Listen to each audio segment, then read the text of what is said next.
اگر محمد صلی اللہ علیہ وآلہ وسلم کا عقیدہ پھیلتا چلا گیا تو اور میدان جنگ میں محمد صلی اللہ علیہ وآلہ وسلم کے پیروکاروں کا جذبہ یہی رہا تو ہم جو دیکھ چکے ہیں تو خدائے یہودا کا سورج غروب ہو جائے گا۔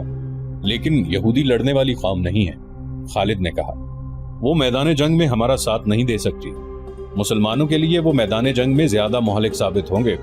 ایک اور سردار نے کہا، وہ اپنی یوہاوا جیسی دلکش لڑکیوں کے ذریعے مسلمان سرداروں اور سالاروں کو میدان جنگ میں اترنے کے قابل نہیں چھوڑیں گے۔ یوہاوا کا کردار خالد بھلا نہیں پا رہا تھا اور 4 برس پرانی باتیں اسے سنائی دے رہی تھی۔ وہ مدینے کی طرف چلا جا رہا تھا اور احد کی پہاڑی اوپر اٹھتی چلی جا رہی تھی۔ پھر یہ پہاڑی اس کی نظروں سے اوجھل ہونے لگی۔ اس کا گھوڑا گھاٹی اتر رہا تھا۔ یہ کوئی 1 میل لمبا اور 1.5-2 فرلانگ چوڑا نشیب تھا۔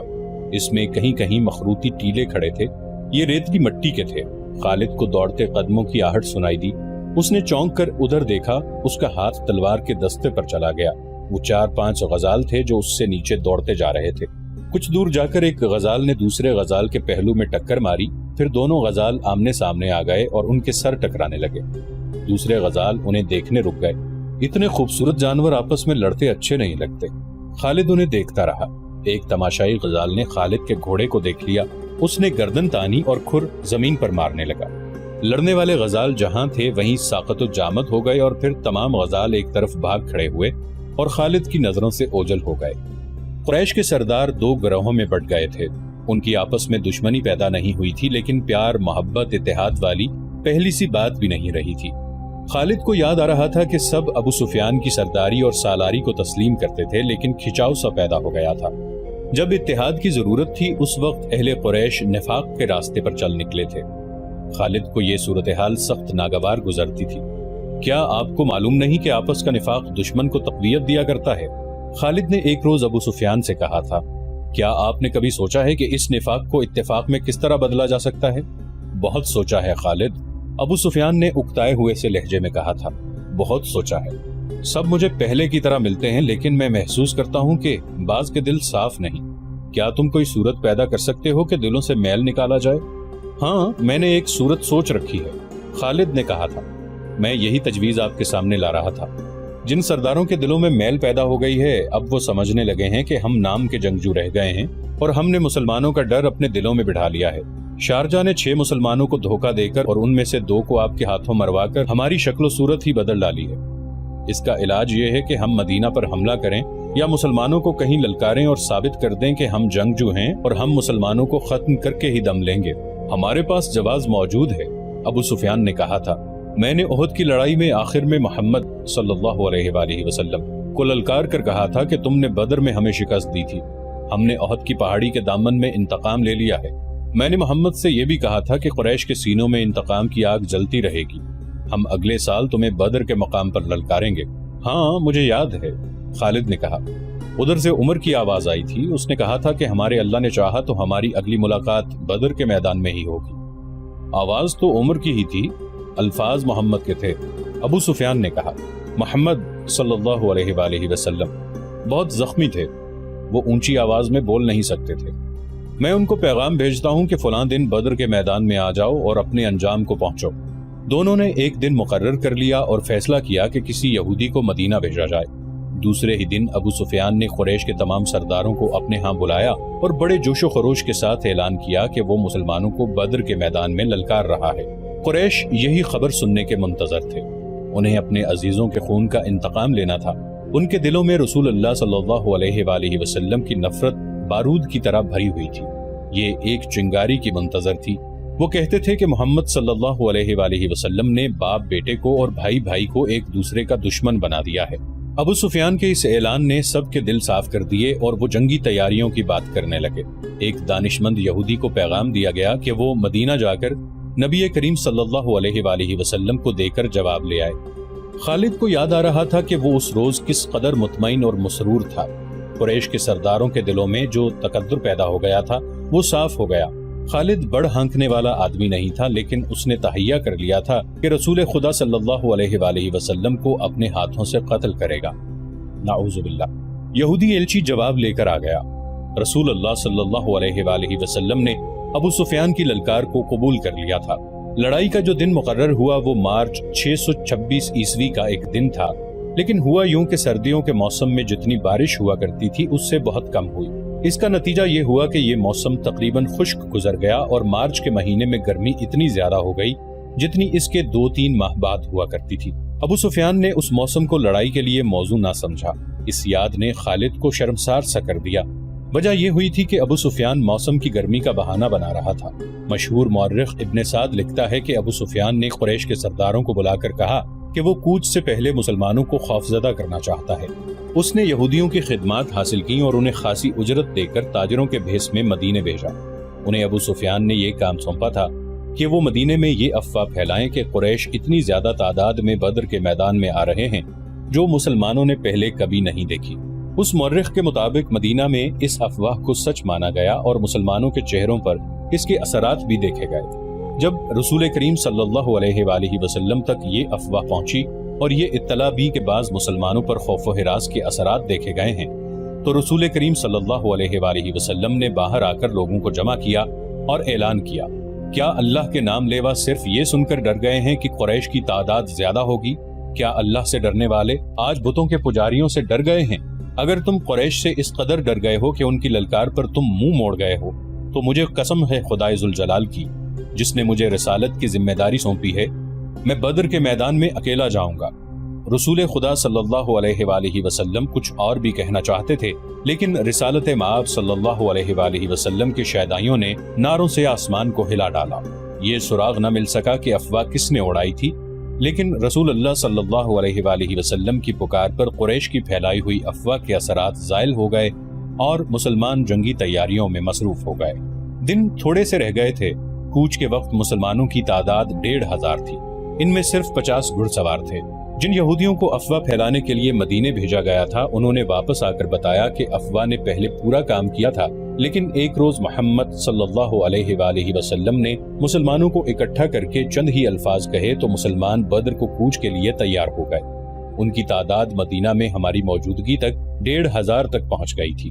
ہمارا خیال ہے کہ تعداد اس سے کم یا زیادہ نہیں ہوگی۔ آج مدینہ کو جاتے ہوئے اس واقعے کی یاد نے خالد کو اس لیے شرمسار کر دیا تھا کہ وہ اس وقت محسوس کرنے لگا تھا کہ ابو سفیان کسی نہ کسی وجہ سے مسلمانوں کے سامنے جانے سے ہچکچا رہا ہے۔ خالد کو جب مسلمانوں کی تعداد کا پتہ چلا تو وہ بھڑکا بفرا ہوا ابو سفیان کے پاس گیا۔ ابو سفیان، خالد نے اسے کہا، سردار کی اطاعت ہمارا فرض ہے۔ میں اہل قریش میں سردار کی حکم و دولی کی روایت قائم نہیں کرنا چاہتا، لیکن مجھے قریش کی عظمت کا بھی خیال ہے۔ آپ اپنے رویے کو تبدیل کرنے کی کوشش کریں، کہیں ایسا نہ ہو کہ قبیلہ قریش کی عظمت کا احساس مجھ میں اتنا زیادہ ہو جائے کہ میں آپ کے حکم اور رویے کی طرف توجہ ہی نہ دوں۔ کیا تم نے سنا نہیں تھا کہ میں نے یہودیوں کو مدینہ کیوں بھیجا تھا؟ ابو سفیان نے پوچھا۔ میں مسلمانوں کو ڈرانا چاہتا تھا۔ ابو سفیان، خالد نے اس کی بات پوری ہونے سے پہلے کہا، لڑنے والے ڈرا نہیں کرتے۔ کیا آپ نے مسلمانوں کو قلیل تعداد میں لڑتے ہوئے نہیں دیکھا؟ کیا آپ نے خبیب اور زید کو اہل قریش کی برچھیوں کے سامنے کھڑے ہو کر نعرے لگاتے نہیں سنا تھا؟ میں آپ سے صرف یہ کہنے آیا ہوں کہ اپنی سرداری کا احترام کریں اور بدر کوچ کی تیاری کریں۔ دوسرے ہی دن مکہ میں یہ خبر پہنچی کہ مسلمان مدینہ سے بدر کی طرف کوچ کر گئے ہیں۔ اب ابو سفیان کے لیے اس کے سوا اور کوئی راستہ نہیں رہ گیا تھا کہ وہ کوچ کا حکم دے۔ قریش کی تعداد جو بدر کوچ کے لیے تیار ہوئی وہ 2000 تھی اور 100 گھڑ سوار اس کے علاوہ تھے۔ قیادت ابو سفیان کی تھی اور اس کے ماتحت خالد، اکرمہ اور صفوان نائب سالار تھے۔ حسب معمول ابو سفیان کی بیوی ہند اور اس کی چند ایک کنیزیں اور گانے بجانے والی عورتیں بھی ساتھ تھیں۔ مسلمان رسول اکرم صلی اللہ علیہ وآلہ وسلم کی قیادت میں 4 اپریل 626 عیسوی بمقام یکم ذی القعدہ 4 ہجری کے روز بدر کے میدان میں پہنچ گئے۔ قریش ابھی اسفان کے مقام تک پہنچے تھے۔ انہوں نے وہیں رات بھر کے لیے پڑاؤ کیا۔ الصبح ان کی روانگی تھی، لیکن صبح طلوع ہوتے ہی ابو سفیان نے اپنے لشکر کو کوچ کا حکم دینے کی بجائے اکٹھا کیا اور لشکر سے یوں مخاطب ہوا، قریش کے بہادروں، مسلمان تمہارے نام سے ڈرتے ہیں، اب ان کے ساتھ ہماری فیصلہ کن جنگ ہوگی۔ ان مٹھی بھر مسلمانوں کا ہم نام و نشان مٹا دیں گے، نہ محمد صلی اللہ علیہ وآلہ وسلم اور نہ ہی ان کا کوئی نام لینے والا اس دنیا میں رہے گا، لیکن ہم ایسے حالات میں لڑنے جا رہے ہیں جو ہمارے خلاف جا سکتے ہیں اور ہماری شکست کا باعث بن سکتے ہیں۔ تم دیکھ رہے ہو کہ ہم اپنے ساتھ پورا اناج نہیں لا سکے، مزید اناج ملنے کی امید بھی نہیں، کیونکہ خشک سالی نے قحط کی صورت پیدا کر دی ہے۔ پھر اس گرمی کو دیکھو، میں نہیں چاہتا کہ میں اپنے بہادروں کو بھوکا اور پیاسا مروا دوں۔ میں فیصلہ کن جنگ کے لیے موزوں حالات کا انتظار کروں گا۔ ہم آگے نہیں جائیں گے، مکہ کو کوچ کرو۔ خالد کو یاد آ رہا تھا کہ قریش کے لشکر نے دو طرح کے نعرے بلند کیے۔ ایک ان کے نعرے تھے جو انہی حالات میں مسلمانوں کے خلاف لڑنے کا عزم کیے ہوئے تھے، دوسرے نعرے ابو سفیان کے فیصلے کی تائید میں تھے، لیکن حکم سب کو ماننا تھا۔ خالد، اکرمہ اور صفوان نے ابو سفیان کا یہ حکم ماننے سے انکار کر دیا، لیکن ابو سفیان پر ان کے احتجاج کا کچھ اثر نہ ہوا۔ ان تینوں نائب سالاروں نے یہ جائزہ بھی لیا کہ کتنے آدمی ان کے ساتھ رہتے ہیں۔ یہ جائزہ ان کے خلاف ثابت ہوا۔ لشکر کی اکثریت ابو سفیان کے حکم پر مکہ کی طرف کوچ کر گئی۔ خالد اور اس کے دوسرے ساتھیوں کو مجبوراً لشکر کے پیچھے پیچھے آنا پڑا۔ خالد کو وہ لمحہ یاد آ رہا تھا جب وہ اہل قریش کے لشکر کے پیچھے پیچھے اکرمہ اور صفوان کے ساتھ مکہ کو چلا جا رہا تھا۔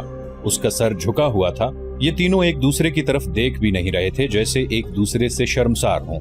خالد کو بار بار یہ خیال آتا تھا کہ لڑائی میں اس کی ایک ٹانگ کٹ جاتی، بازو کٹ جاتے، اس کی دونوں آنکھیں ضائع ہو جاتی تو اسے یہ دکھ نہ ہوتا جو بغیر لڑے واپس جانے سے ہو رہا تھا۔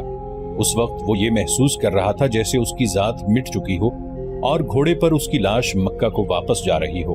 نبی کریم صلی اللہ علیہ وآلہ وسلم کا قتل اس کا عزم اور عہد تھا جو وہ پورا کیے بغیر واپس آ رہا تھا۔ یہ عزم بچھو بن کر اسے ڈس رہا تھا۔ اسے بہت کچھ یاد آ رہا تھا، یادوں کا ایک ریلا تھا جو ختم نہیں ہو رہا تھا۔ اسے یہودیوں کے تینوں قبیلے بنو نضیر، بنو قریظہ اور بنو قینقاع یاد آئے۔ انہوں نے جب دیکھا کہ قریش مسلمانوں کے خلاف لڑنے سے منہ موڑ گئے ہیں تو وہ سرگرم ہو گئے۔ یہودیوں نے مسلمانوں کے خلاف زمین دوز کارروائیاں شروع کی۔ مکہ گئے اور قریش کو مسلمانوں کے خلاف بھڑکایا، مگر قریش کا سردار ابو سفیان ٹس سے مس نہ ہوا۔ خالد کو معلوم نہ ہو سکا کہ ابو سفیان کے دل میں کیا ہے اور وہ مسلمانوں سے لڑنے سے کیوں گھبراتا ہے۔ اسی سال کے موسم سرما کے اوائل میں خیبر کے چند ایک سرکردہ یہودی مکہ گئے۔ ان کا سردار حبی بن اخطب تھا۔ یہ شخص یہودیوں کے قبیلے بنو نضیر کا سردار بھی تھا۔ یہودیوں کے پاس زر و جواہرات کے خزانے تھے۔ وہ چند ایک یہودی ابو سفیان اور قریش کے دیگر سرداروں کے لیے بیش قیمت تحفے لے کر گئے۔ ان کے ساتھ حسین و جمیل لڑکیوں کا طائفہ بھی تھا۔ مکہ میں یہ یہودی ابو سفیان سے ملے، اسے تحفے پیش کیے اور رات کو اپنے طائفے کا رقص بھی دکھایا۔ اس کے بعد حبی بن اخطب نے ابو سفیان سے خالد، اکرمہ اور صفوان کی موجودگی میں کہا کہ انہوں نے مسلمانوں کو ختم نہ کیا اور ان کے بڑھتے ہوئے قدم نہ روکے تو وہ یمامہ تک پہنچ جائیں گے۔ اگر وہ اس میں کامیاب ہو گئے تو قریش کے لیے وہ تجارتی راستہ ہمیشہ کے لیے بند ہو جائے گا جو بحرین اور عراق کی طرف جاتا ہے۔ قریش کے لیے یہ راستہ شہرک کی حیثیت رکھتا تھا۔ اگر آپ ہمارا ساتھ دیں، حبی بن اخطب نے کہا، تو ہم مسلمانوں کے خلاف خفیہ کارروائیاں شروع کر دیں گے۔ ہم مسلمانوں سے دگنے تھے تو بھی انہیں شکست نہ دے سکے۔ ابو سفیان نے کہا، ان سے 3 گنا تعداد میں ان سے لڑے تو بھی انہیں شکست نہ دے سکے۔ اگر چند اور قبیلے ہمارے ساتھ مل جائیں تو ہم مسلمانوں کو ہمیشہ کے لیے ختم کر سکتے ہیں۔ ہم نے یہ انتظام پہلے ہی کر دیا ہے۔ حبی بن اخطب نے کہا، قبیلہ غطفان اور بنو اسد آپ کے ساتھ ہوں گے، چند اور قبیلے ہماری کوششوں سے آپ کے ساتھ آ جائیں گے۔ خالد کو کیا کچھ یاد نہ آ رہا تھا۔ 3-4 سال پہلے کے واقعات اسے ایک روز پہلے کی طرح یاد تھے۔ اسے ابو سفیان کا گھبرایا چہرہ اچھی طرح یاد تھا۔ خالد جانتا تھا کہ یہودی اہل قریش کو مسلمانوں کے خلاف صرف اس لیے بھڑکا رہے ہیں کہ یہودیوں کا اپنا مذہب اسلام کے مقابلے میں خطرے میں آ گیا تھا، لیکن انہوں نے ابو سفیان کو ایسی تصویر دکھائی تھی جس میں اسے مسلمانوں کے ہاتھوں تباہی نظر آ رہی تھی۔ دوسری طرف خالد، اکرمہ اور صفوان بن امیہ نے ابو سفیان کو سر اٹھانے کے قابل نہیں چھوڑا تھا۔ ہم آپ کو اپنا سردار تسلیم کرتے ہیں، لیکن آپ یہ تسلیم کریں کہ آپ بزدل ہیں۔ اگر مسلمان موسم کی خرابی اور قحط میں لڑنے کے لیے آ گئے تھے تو ہم بھی لڑ سکتے تھے۔ آپ نے جھوٹ بول کر ہمیں دھوکہ دیا ہے۔ ابو سفیان بزدل ہے۔ ابو سفیان نے پورے قبیلے کو بزدل بنا دیا ہے۔ اب محمد صلی اللہ علیہ وآلہ وسلم کے چیلے ہمارے سر پر کودیں گے۔ اور ایسی بہت سی تنزیہ اور غصے میں بھری ہوئی آوازیں مکہ کے گلی کوچوں میں گشت کرتی رہتی تھی۔ ان آوازوں کے پیچھے یہودیوں کا دماغ بھی کام کر رہا تھا، لیکن اہل قریش کی غیرت اور ان کا جذبہ انتقام انہیں چین سے بیٹھنے نہیں دیتا تھا۔ ابو سفیان اس حالت تک پہنچ گیا تھا کہ اس نے باہر نکلنا ہی چھوڑ دیا۔ خالد کو وہ دن یاد آیا جب اسے ابو سفیان نے اپنے گھر بلایا تھا۔ خالد کے دل میں ابو سفیان کا وہ احترام نہیں رہ گیا تھا جو کبھی ہوا کرتا تھا۔ وہ بادل ناخواستہ صرف اس لیے چلا گیا کہ ابو سفیان اس کے قبیلے کا سردار ہے۔ وہ ابو سفیان کے گھر گیا تو وہاں اکرمہ اور صفوان بھی بیٹھے ہوئے تھے۔ خالد، ابو سفیان نے کہا، میں نے مدینے پر حملے کا فیصلہ کر لیا ہے۔ خالد کو ایسے محسوس ہوا جیسے اس نے غلط سنا ہو۔ اس نے اکرمہ اور صفوان کی طرف دیکھا، ان دونوں کے ہونٹوں پر مسکراہٹ آ گئی۔ ہاں خالد، ابو سفیان نے کہا، جس قدر جلدی ہو سکے لوگوں کو مدینے پر حملے کے لیے تیار کر دو۔ یہودیوں نے جن قبائل کو قریش کا ساتھ دینے کے لیے تیار کیا تھا ان سب کی طرف پیغام بھیج دیے گئے۔ یہ فروری 627 عیسوی کے آغاز کے دن تھے۔ مختلف قبائل کے لڑاکا دستے مکہ میں جمع ہونے لگے۔ ان قبائل میں سب سے زیادہ فوج غطفان کی تھی، اس کی تعداد 3000 تھی۔ 700 آدمی بنو سلیم نے بھیجے۔ بنو اسد نے بھی خاصی فوج بھیجی تھی جس کا سالار طلیحہ بن خویلد تھا، اس کی تعداد تاریخ میں نہیں ملتی۔ قریش کی اپنی فوج کی تعداد 4000 پیادہ اور 300 گھڑ سوار اور 1500 شتر سوار تھے۔ اس پورے لشکر کی تعداد جو مدینہ پر فوج کشی کے لیے جا رہی تھی کل 10,000 تھی۔ اس کی کمان ابو سفیان کے ہاتھ میں تھی۔ ابو سفیان نے اس متحدہ فوج کو جمعیت القبائل کہا تھا۔ ان میں سے کچھ قبائل مکہ میں نہیں آئے تھے۔ انہوں نے اطلاع دی تھی کہ جب لشکر مدینہ سے روانہ ہوگا تو وہ اپنی اپنی بستی سے کوچ کر جائیں گے اور راستے میں لشکر سے مل جائیں گے۔ خالد کو آج وہ وقت یاد آ رہا تھا جب اس نے مکہ سے کوچ کیا تھا۔ لشکر کا تیسرا حصہ ان کی کمان میں تھا۔ اس نے ایک ٹیکری پر گھوڑا چھوڑ کر وہاں سے اس تمام لشکر کو دیکھا تھا۔ اس کے لشکر کے دونوں سرے نظر نہیں آ رہے تھے۔ دف اور نفریاں اور شہنائیاں اور لشکر کی مترنم آواز جو ایک ہی آواز لگتی تھی خالد کے خون کو گرما رہی تھی۔ اس نے گردن تان کر اپنے آپ سے کہا تھا، مسلمان پس کے رہ جائیں گے، اسلام کے ذرے عرب کی ریت میں مل کر ہمیشہ کے لیے فنا ہو جائیں گے۔ یہ اس کا عزم تھا۔ یہ لشکر 24 فروری 627 عیسوی بمطابق 1 شوال مدینہ کے قریب پہنچ گیا۔ قریش نے اپنا پڑاؤ اس جگہ ڈالا جہاں احد کی لڑائی کے لیے خیمہ زن ہوئے تھے۔ وہاں 2 ندیاں آ کر ملتی تھیں۔ دوسرے تمام قبائل احد کی پہاڑی کے مشرق کی طرف خیمہ زن ہوئے۔ قریش نے یہ معلوم کرنے کے لیے کہ مدینہ کے لوگوں کو قریش کی لشکر کی آمد کی اطلاع ملی ہے یا نہیں 2 جاسوس تاجروں کے بھیس میں مدینہ بھیجے۔ ابو سفیان اور اس کے تمام نائب سالاروں کی خواہش اور کوشش یہ تھی کہ مدینے والوں پر بے خبری میں حملہ کیا جائے، لیکن دوسرے ہی دن قریش کا ایک جاسوس جو یہودی تھا مدینہ سے آیا۔ اس نے ابو سفیان کو بتایا کہ مسلمانوں کو حملہ آور لشکر کی آمد کی اطلاع مل چکی ہے۔ مسلمانوں میں خوف و ہراس پھیل گیا تھا۔ اس یہودی جاسوس نے بتایا کہ سارے شہر پر خوف طاری ہو گیا تھا، لیکن محمد صلی اللہ علیہ وآلہ وسلم اور ان کے قریبی حلقے کے آدمیوں کی للکار پر مسلمانوں کے دل مضبوط ہو گئے۔ گلی کوچوں میں ایسے اعلان ہونے لگے جن سے تمام شہر کا جذبہ اور حوصلہ اود کر آیا اور مسلمان لڑائی کے لیے ایک جگہ اکٹھے ہونے لگے۔ میرے خیال میں ان کی تعداد 3000 سے زیادہ نہیں ہوگی۔ مورخ لکھتے ہیں کہ مسلمانوں کی تعداد 3000 سے زیادہ نہ تھی۔ انہیں اطلاع مل چکی تھی کہ مدینے پر حملے کے لیے جو لشکر آیا ہے اس کی تعداد 10,000 ہے، جس میں سینکڑوں گھڑ سوار اور شتر سوار بھی ہیں۔ اس وقت تک عرب کی سرزمین میں کسی لڑائی نے اتنا بڑا لشکر نہیں دیکھا تھا۔ تعداد کو دیکھا جاتا اور فن حرب و ضرب کے پیمانے سے دونوں اطراف کو ناپا تولا جاتا تو مسلمانوں کو لڑے بغیر ہتھیار ڈال دینے چاہیے تھے، یا وہ رات کی تاریکی میں مدینہ سے نکل جاتے اور کسی اور بستی میں اپنا ٹھکانہ بناتے۔ کوئی سوچ بھی نہیں سکتا تھا کہ 3000 مسلمان 10,000 کے لشکر کا مقابلہ ذرا سی دیر کے لیے بھی کر سکیں گے۔ 10,000 لشکر نہایت آسانی سے مدینے کی اینٹ سے اینٹ بجا سکتا تھا، لیکن یہ حق اور باطل کی ٹکر تھی۔ یہ اللہ کے آگے سجدے کرنے والوں اور بت پرستوں کا تصادم تھا۔ خدا کو حق کا ساتھ دینا تھا۔ خدا کو اپنے اس عظیم پیغام کی لاج رکھنی تھی جو اس کی ذات باری تعالی نے غار حرا میں عرب کے سپوت کو دیا تھا اور اسے رسالت عطا کی تھی۔ خدا ان کا ساتھ دیتا ہے جن کے دلوں میں حق اور صدق ہوتا ہے۔ یہ نبی کریم صلی اللہ علیہ وآلہ وسلم کی للکار تھی جو مدینے کے گلی کوچوں میں سنائی دے رہی تھی۔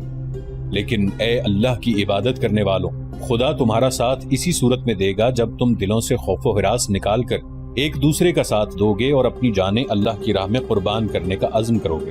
جو ہمارے اللہ کو نہیں مانتا اور جو ہمارے دین کو نہیں مانتا وہ ہمارا دشمن ہے اور اس کا قتل ہم پر فرض ہے۔ یاد رکھو، قتل کرنے کے لیے قتل ہونا بھی پڑتا ہے۔ ایمان سے بڑھ کر اور کوئی طاقت نہیں جو تمہیں دشمن سے بچا سکے گی۔